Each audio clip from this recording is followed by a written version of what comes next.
I first came to Dharmsala about 3 years ago, but this time I've been here 2 months. I came here 2 months ago. The first time I came here, I wanted to learn more about Buddhism, and I knew that they were teaching classes here at the library. So I came here to study more, and I was expecting this really blissful kind of place, but on the bus on the way up I saw all these signs for different appliances and cell phones and things, and I thought, oh my God, what is this place? Where does the Dali Lama stay? So then I stayed here. The first time I stayed here for 5 months, and did some retreat and studied some, and met a lot of other people, like also studying Buddhism. Well, what drew me to Buddhism? I guess I had. I mean, it starts with my birth, but I had cancer like 6 years ago. I had testicular cancer, and before that, well, I had been sort of estranged from my family. I was living far away, and so when I had cancer, I had to come back and rely on my family to take care of me and heal. And during that time, I realized I was trying to understand why I had cancer, and looking for a reason. And for the kind I had, the doctors, they give no reason. It's nothing environmental or behavioral or genetic or anything like that. So I started to look within my mind to try to find out, why I had this disease that could possibly kill me, why I might be dying so young. And I decided, I figured out through various sources that I thought it was because I'd been selfish my whole life, because I'd been really selfish, thinking of myself more than anyone else, and not being grateful for all the other things that my parents had given me and my friends and their families and so forth. So I decided that if I would continue to live, then I should live in order to benefit others in some way. And prior to that, I'd found that when I felt depressed, meditation helped me more than anything. So after I had cancer, I wanted to learn more about meditation and become really adept in it, in meditation, and sort of learning to control the negative emotions and anger and things that would come up in my mind, and learn how to stabilize like some sort of happiness or contentment. So I came to, so I'd been in Indonesia before as a student, and then I wanted to come to Indonesia again, but at that time Suharto had just fallen and there was a lot of turmoil, so I went to Thailand. And I studied meditation there, and then I met someone there who said that I should come to Nepal to study Tibetan Buddhism because it's the path of compassion. So I went to Kopan Monastery. It's a monastery in Nepal where my mother had been before, where they have courses on Tibetan Buddhism for Westerners. And I studied there for a 10-day course, and just all the things that were taught, it just really clicked with strong ideas I already had in my own mind. Like sort of ideals that I had in my mind, but that I had been forgetting as like in the period after I recovered from cancer. I was getting more involved with working and old friends and things, and I had been forgetting those sort of really strong inspirations that I'd had. And so when I studied Tibetan Buddhism, the teachings clicked with all those really positive realizations I had had.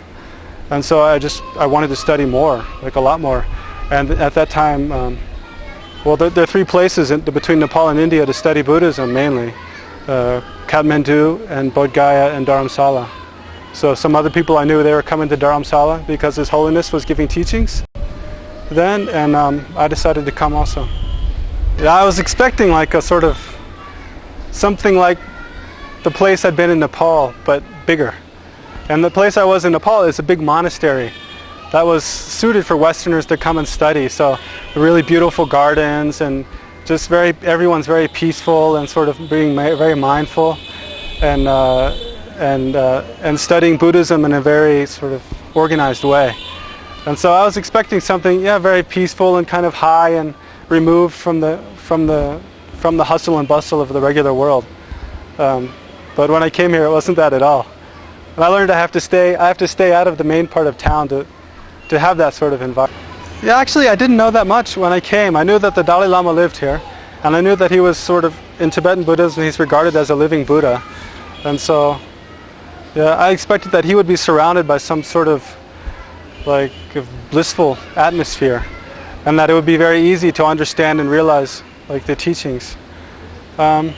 And I expected that there also would be a lot of other Westerners on a very similar path, also wanting to study Buddhism, and sort of control their negative emotions. And I found that the people who are really practicing Buddhism here are kind of hidden away. It's hard to find them. And at the center of the Buddhist aspect of the town, there is this holiness temple. But most of what's going on there is mostly in Tibetan. I mean, His Holiness gives teachings a few times a year, and that's excellent. But at the center of the town, really, it's a market of restaurants and hotels, and a lot of Westerners coming here looking for some kind of bliss, but looking for it through like smoking pot and drinking beer and hanging out and having sex and dancing a lot, and it's not really Buddhism at all. It's more like some mixture of New Age ideas and some mixture of like neo-hippieism and some Buddhism and some Hinduism and all. I mean, it's a whole mix of different spiritual ideas coming together, which is really good. I mean, it's good that there's a place like that. But did you find that a distraction for yourself when you came here? That it made you, it just got you off your personal path by all the distractions? Can I add one thing to that? And also, do you think that it's actually tests your ability to follow the path and live a life that's based in compassion here as opposed to up the mountain? That you have to deal with it? See, first, it didn't distract me from the path I was on because I was pretty set on sort of taking the standard. I wanted to get the standard teachings that are of Tibetan Buddhism, of the Gelug tradition specifically. There's this Lamrim path, and I knew I wanted to continue getting teachings on that path. And yeah, I'd tried a lot of other different spiritual sort of endeavors before, and I'd smoked a lot of pot before, and I didn't find it. I still wasn't happy, so I knew that smoking pot and drinking and those sort of things wasn't what I wanted to do. And I knew that, well, at that point I'd already taken refuge in Tibet, in Buddhism. So I knew that. What does that mean? Taking refuge. It means that you recognize that it means that you believe that the Buddha is the best spiritual teacher, that the Dharma, his teachings, are the best teachings, and that the Sangha, the community of people who are practicing those teachings, are your best possible friends on the path to realizing your greatest potential. And so that you decide you're going to, whatever problems or troubles you have, you're going to turn to those, the Buddha, Dharma, and the Sangha, to those three, in order to get advice and get help with whatever. Yeah. How do you do that? I mean, yeah. Well, refuge is it's an inner, decision. It's an inner sort of way of being. Actually, a Buddhist is called a Nangpa. It's an inner being. So instead of looking for happiness in things outside, you're looking within yourself to find happiness. And it's true to develop this inner wisdom or inner understanding of sort of what's important in life, what's the meaning of life, and how to make the best use of life. You have to stop chasing at things outside all the time, because you need to calm your mind, and you need to let your mind. By chasing things outside, our mind is always disturbed. It's like waves on a pond. There's lots of ripples and static. Then you can't ever settle down and be peaceful. So you have to withdraw. Yeah, but then there's a danger that if you withdraw too much, that you can hide, that you're hiding, and you're not really awake to the reality of other people's existence. It's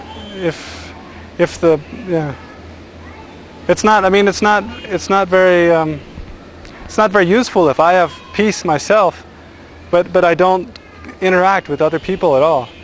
So I find in practice it's like breathing.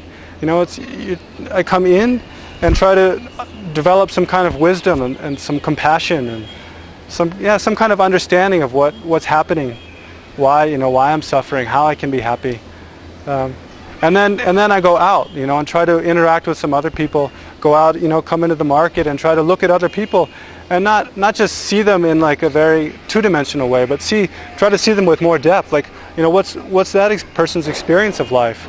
What are the things that they're worried about, or how can I help them somehow?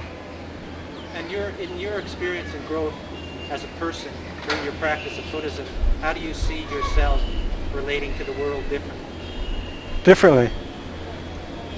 Yeah. Well, I find that, my perspective on the environment that I see around, it gets more depth. I think Buddhism, it broadens the mind a lot. So now, instead of before I met Buddhism, I was just thinking about this life. I was just thinking, I'm me, I'm this body, I'm going to die. After I die, I don't know what's going to happen, but I'm not too worried about it now because I'm not that close to it. But now I think more in terms of many lives. Like I've done, in the past, I've done good things. I've been generous. I've kept morality in order to be able to acquire this body and this sort of existence that I have, and this mind that can question things and wonder, like, what's the meaning of things. Like animals, they can't do that. So now I look more in terms of many lives, and also that other people, they're not just living this one life, they're living many lives. So things we do in this life, they'll have repercussions in the future. And also I think when I see someone else, I don't just think, oh, this is Michael, he wears a t-shirt and shorts and he's a Canadian. But I try to think, that person, he's had many lives before. In fact, before he's been my mother at one point, definitely, because we've had infinite lives. So since he's been my mother in a past life, I should be grateful for that, and I should try to recognize that and repay his kindness that he's shown me in the past. Just because I don't remember it doesn't mean he hasn't been. Or, someday he'll die, and what's going to happen when he dies? Is he going to go on to an existence of more suffering, or to an existence of more happiness from our mind? That at the very essence of any sentient being is a mind, and that the nature of every being's mind is the same. This includes humans, animals, ghosts, gods, everything. That everything has this, the mind, the nature of mind. Mind is defined as being clear and knowing. It's its defining characteristic. It's just clear and knowing, but it always has an object. Mind always has an object, something it perceives. So, and mind, everything has a cause. Everything arises due to causes and conditions. You're testing my knowledge of Buddhist philosophy here on the spot. Okay. It's not a test. No, I know. I enjoy it. Understanding that it's a path for us of understanding. Yeah. That's what it is. Yeah. But it's nice to see you squirm. Yeah. My teacher would like it too, I'm sure. Training for 3 years now. So. So everything arises from causes and conditions, and like causes produce like results. So, for example, a tree can't arise from the seed can't arise from a grain of rice. A grain of rice can produce another rice plant, but it can't produce a pine tree.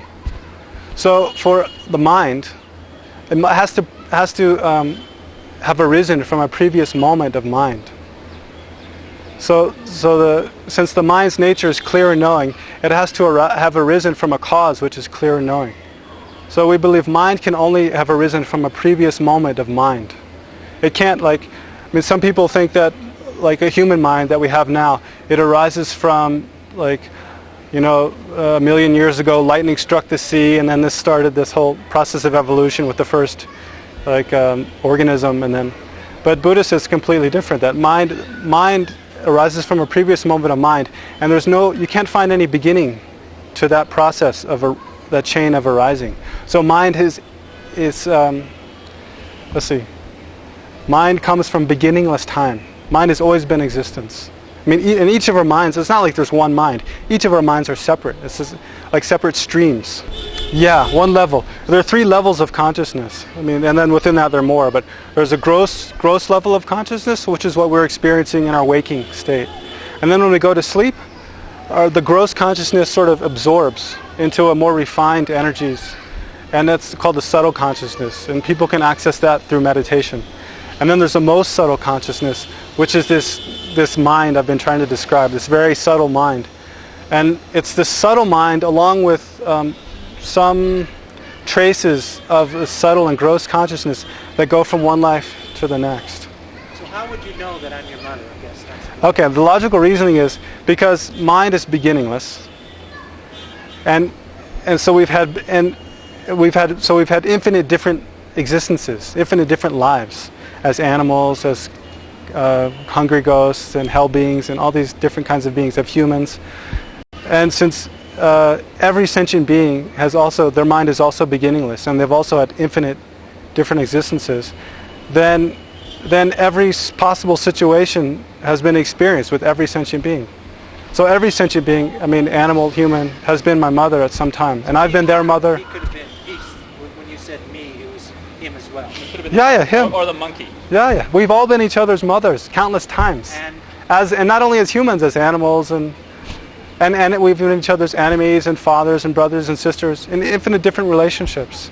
Yeah, we try to focus on the mother aspect because we naturally want to help our mother. Because from the time we grew up, if our mother hadn't fed us and washed us and clothed us and provided food and shelter, then we would have died. We couldn't do anything. And most of the things we learn, they come from our mother, our teachers, or our father, or our guardians. So by thinking about that, we naturally want to repay their kindness. We want to do something to help them. So then by thinking about every other sentient being in that way, we naturally develop like this great feeling of like, oh, these beings are suffering and I have to help them. They've been so kind to me in the past and I have to do something to help them. In the most general way, I think a lot of people feel like the world is degenerating. Like there's more warfare and more greed and more anger. There's more, I think that a lot of people feel like the world is getting worse. It's becoming more violent. And so they when they see someone who really emulates peace, just a peaceful way of life, non-violence, then they want to be near that person. I think they want to understand that person better because they want that for themselves. People, they want a more peaceful way of life, I think. And because His Holiness, he travels around all the time speaking about peace. How that people should not use violence to try to solve their problems. Not only personal problems, but also nations. They should try not to use violence to solve their problems. And he's someone who, his whole country was taken away by force by the Chinese. And he didn't advocate violence to try to take it back. There were many Tibetans who want to fight. They want to take up arms and destroy anything Chinese that they can find in Tibet. But His Holiness is against that. And not only that, but he also speaks a lot about like religions having a common understanding. When he speaks, he doesn't try to make everyone Buddhist. He tries to say, everyone should try to practice a spiritual path that fits them the best. And that the different religions should try to understand one another better.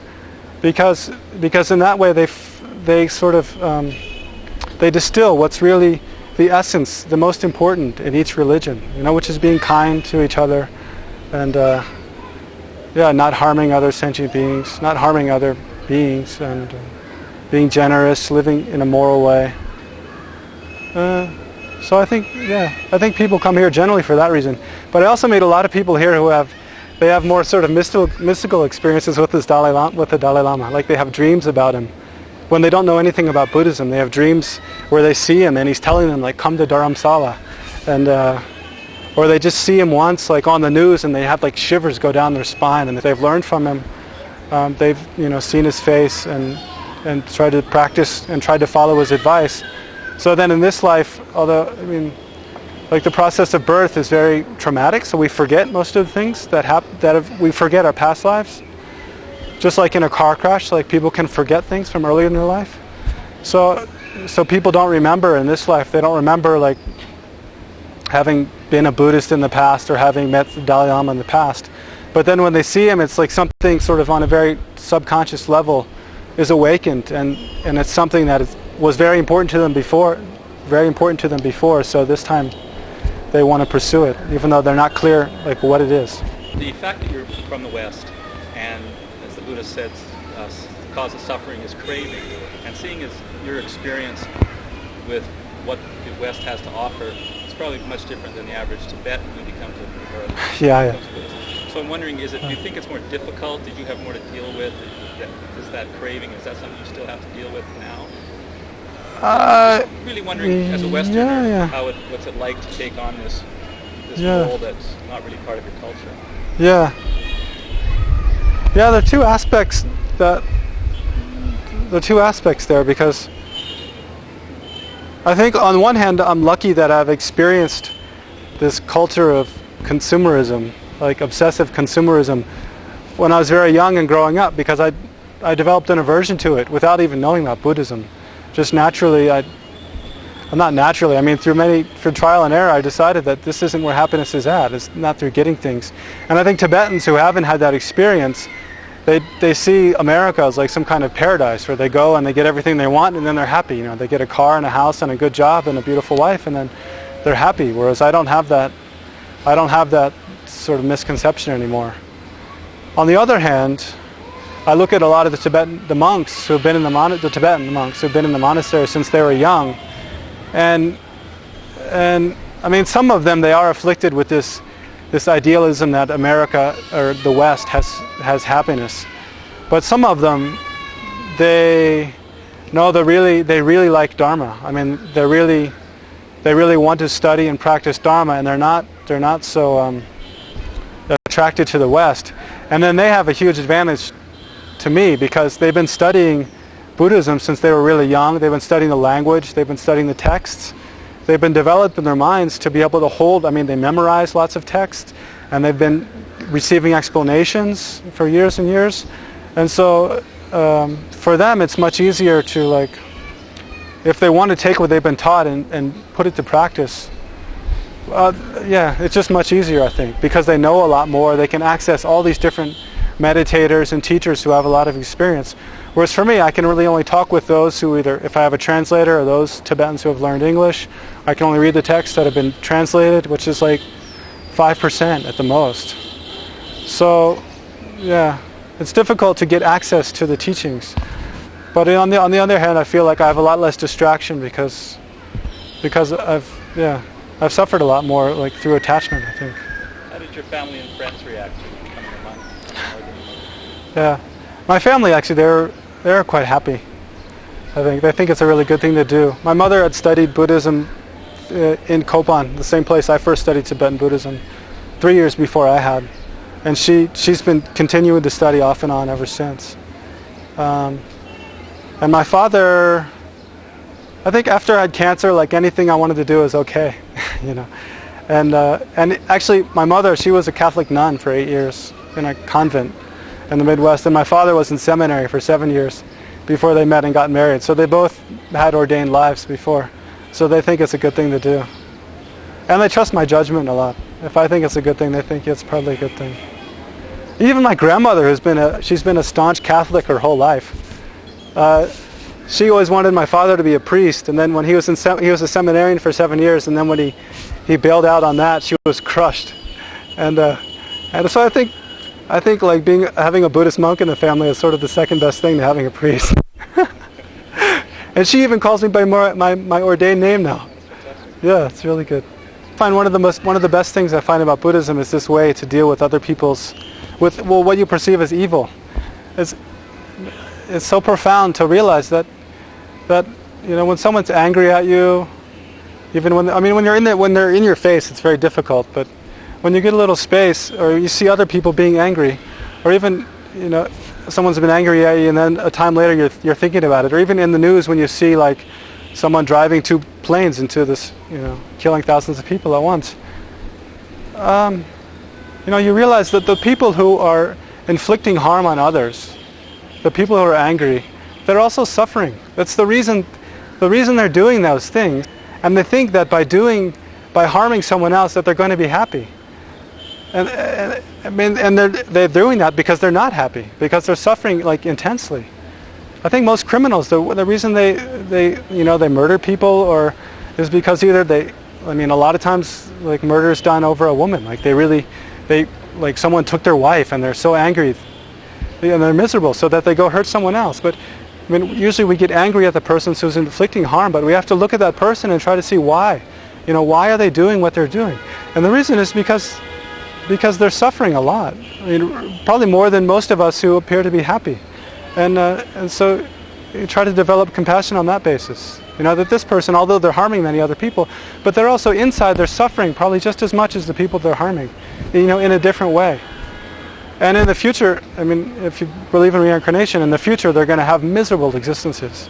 I mean, they're going to go to hell realms. They're vivid descriptions. I can't remember being there, but you speak of it as if with the knowingness. Well, it's because, I mean, I speak of it with, you're hearing my faith in the teachings. Like, I believe what the teachings say, and not just because that's what they say, but through my own sort of, I mean, I've had a lot of doubts and skepticism about whether past existences exist, whether future existences exist, and especially this thing of hell, I think we don't want to believe in hell realms. We think it's something that, I mean, in the Christian church, I think, well, at least, I mean, I grew up as a Catholic, and I always thought, they're just making this up to scare me so that I have to do good things. But, I mean, now I think they really exist. And I think people who do terrible things, they really do go to hell realms. Because, I mean, everything arises from this very subtle mind, which is only clear in knowing. So if it's like planting a seed in this vast space, and it ripens into a whole environment. Try to imagine like an autumn sky, a completely clear autumn sky, just before dawn, when there's this light that pervades everywhere. So everywhere there's this light. It's like this awareness, and it's very clear. And then you plant something in that, just an idea. And then that idea expands into a whole environment, a whole world of people, or beings and abodes and food and whatever. And so if you take anger, like really gross, like very intense anger, and you plant it into this completely open field, then it ripens into this. I mean, you can imagine when we get angry, we're very hot, and we're very tight. So so they describe anger as the ground is totally hot, and the sky is full of flames, and everyone's angry at each other. I mean, the hell beings, they're angry, and they're full of fear. I mean, with anger comes a lot of fear that something's going to hurt us, so we want to hurt something else in return. So people leave hell. Like there's only so much energy. There's just like a seed grows into a plant and then the plant dies. It's like the karmic seed, the act that we committed that caused us to create this hell. It only has so much energy. So after a while, I mean, the energy is expended, and then we leave that that just dissipates, and we go to a different existence. We take rebirth in a different sort of existence. I mean, it's not like a place that we go to. It's a whole world that arises from our own mind. If we didn't create the causes for it to exist, then it wouldn't exist at all. It only exists because the sort of minds that, the sort of thoughts that cause it to exist, have been exist. exist. In a leaflet that was handed out at the temple yesterday, it was talking about the Tibetan people's karmic, the result of their karmic actions being the expulsion from Tibet. So it sounded like the Tibetan people are responsible for the fact that they've been expelled from Tibet, or Tibet's been taken over. So I'm not quite sure. So whether it's people flying planes into buildings or whatever, what's the connection between karma and free choice? So am I responsible for my actions, or am I just living out my karmic result of my karmic past? Yeah. Well, I mean, what we're experiencing now is a result of decisions we've made in the past. So things happen. I mean, things happen to us without our having control. I mean, like people come up to us and, we eat food and we get sick and we don't decide to. So like things like that, they happen to us without our having any control. But we can decide like how to react to different situations that we encounter. We can, like if someone comes up to me and he's angry at me, I can decide whether I want to punch him out or if I just, try to calm myself and walk away peacefully. So the reason that he came up to me and he's angry at me is because in the past I've done the same thing to someone else. So the people in the building were living out their karma. Yeah, it's a very hard line to take, but yeah, that's what the Buddhist interpretation would be, that the people in the building who died, I mean, not all the people in the building died. Some of them escaped because they didn't have the karma to experience dying in that way. You know, but some of them died, and the Buddhist explanation is they died because in the past they created the cause to have that experience. But it's not, and even we don't have to experience karmas that we've created in the past. Even though I've done negative things in the past, I don't have to experience the result because I can purify. I can generate regret for having done those things. I can recognize that I did this negative action in the past, and then I do different practices to try and purify that action, so that in the future I don't have to experience the result.